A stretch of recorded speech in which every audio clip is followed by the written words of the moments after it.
Olá, eu sou Leonardo, orientado pela Andréa Gonçalves Cretin. Eu gostaria aqui de mostrar o trabalho que o nosso projeto eh, vem fazendo sobre células estromais mesenquimais. Bom, células-tronco são células que podem se diferenciar uma célula idêntica a ela ou outra diferenciada. E especificamente as células-tronco mesenquimais, elas foram descobertas na década de 70, isoladas de medula óssea de camundongos, sendo reconhecidas como células-tronco, chamadas pela primeira vez como células-tronco em 1991. E atualmente se sabe que elas estão em outros tecidos, como por exemplo o tecido adiposo. Elas, o seu potencial clínico vem chamando a atenção, apesar que antigamente se achava que era para implantar a célula, que ela se diferenciaria para algum tipo celular para fechar uma ferida, por exemplo, mas não viu que ela trabalha muito mais na questão de, de efeito parácrino, bem dizer, regulando esse reparo, essa regeneração desse tecido. E, obviamente, ela vem chamando a atenção na clínica veterinária, uma vez que é fácil de obtenção, ela pode ser pegada em restos, aquela gordurinha que fica embaixo da pele, em restos de castração. Todavia, ainda se tem uma certa polêmica, porque não seria recomendável utilizar células-tronco para esse tipo de célula, uma vez que elas são bastante heterogêneas, que elas são bastante diferentes. E há uma grande diferença entre essas células e também com uma só forma de obtenção, mas também uma certa lacuna de conhecimento do funcionamento in vitro. E voltando agora para a questão mais da veterinária, também falta uma padronização nos protocolos utilizados e, assim, e, sim, falta uma melhor caracterização dessa célula. A gente pensa em começar por isso, por meio desse, por meio desse projeto. Inicialmente, a gente pegava células de doadores, congelava, colocava no biobanco, cultivava, então elas foram colocadas para fazer ensaios.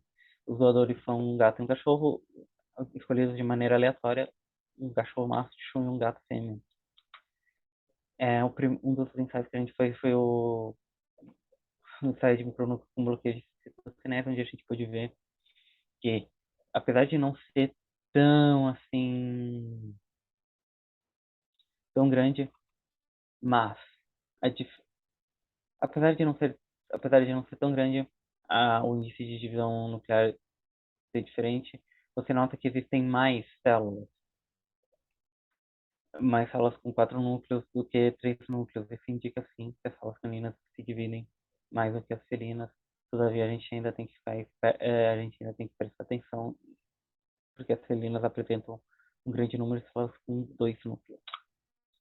Bom, no ensaio de fechamento de ferida in vitro, ou também conhecido como ensaio de Scratch, a gente pôs uma substância chamada mitomicina para inibir a proliferação, porque senão as células podem simplesmente fechar a ferida por proliferação. E a gente fez esse ensaio para ver a migração. Basicamente, fizeram duas ranhuras, uma vertical e outra horizontal, e se tirava foto de alguma dessas regiões aqui. Como a gente pode ver, as células felinas, elas fecham a ferida mais rápido do que a canina, como você vê aqui no dia zero, a ferida é totalmente aberta, e como você pode acompanhar que as felinas fecham mais rápido, isso significa que esse tipo de célula migra mais. Com isso, a gente tem uma maior proliferação das células de tecido adiposo caninas e uma maior migração das felinas. Isso se torna interessante uma vez que uma maior número de divisão celular pode indicar uma menor estabilidade genética e uma maior migração. Pode ser tanto um efeito do meio de cultivo quanto algo inerente à espécie gato em si. Muito obrigado pela apresentação.